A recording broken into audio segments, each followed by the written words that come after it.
নমস্কার বন্ধুরা, good morning. বন্ধুরা, আজ একটা মানে এমন একটা পাতা নিয়ে আলোচনা করব, সেটা কিন্তু আমরা মানে সবাই চিনি, সবাই জানি, সবার মুখে এই পাতাটা শোনা যায়। আর এই পাতার যে উপকার আছে বা পুষ্টি আছে, সবাই কিন্তু আমাদের কারো কাছে অজানা নয়, সবাই জানি।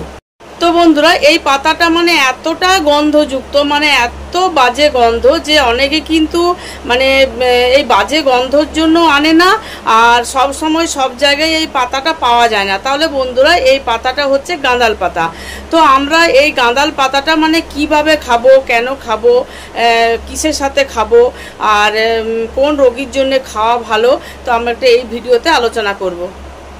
তো বন্ধুরা, এই গাঁদাল পাতার রস যদি আমরা মানে কাঁচা গাঁদাল পাতাটা রসটা যদি 2 চামচ আমরা ডেলি খাই না, দুবেলা হোক বা একবেলায় যদি খাই, তাহলে যাদের আর্থারাইটিক আছে না, মানে যাদের বাতের সমস্যা আছে, তাদের কিন্তু অনেকটা কিন্তু এই পাতার রস খেলে বাতের সমস্যা অনেকটা দূর হয়ে যায়।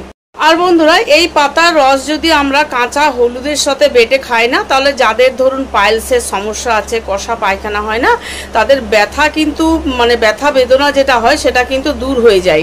আর এই পাতার মধ্যে থাকে প্রচুর পরিমাণ আয়রন, যেটাতে আপনার হিমোগ্লোবিনের সমস্যা দূর হয়, আর মানে রক্তটা বাড়ে, আর অ্যানিমিয়া থেকে আমরা রক্ষা পেতে পারি।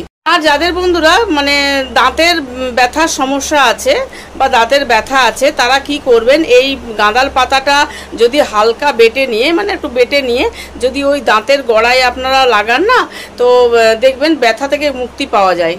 আর বন্ধুরা, এই গাঁদাল পাতার গুণাগুণ যে এত আছে না বন্ধুরা, শেষ করা যাবে না। পেটের কোনো সমস্যা, পেটে ব্যথা থেকে শুরু করে পেটের যে কোনো আপনাদের কোনো যদি সমস্যা থাকে, তাহলে এই গাঁদাল পাতা এত উপকার যে মানে এর তুলনা কোনো পাতার মধ্যে তুলনা করা যায় না বন্ধুরা।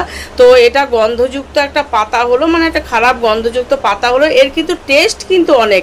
যখন প্রথমে হয়তো কাঁচাতে গন্ধ লাগবে, কিন্তু বন্ধুরা যখন এটা রান্না হয়ে যাবে না, টেস্টটা কিন্তু প্রচুর খুলে যায়।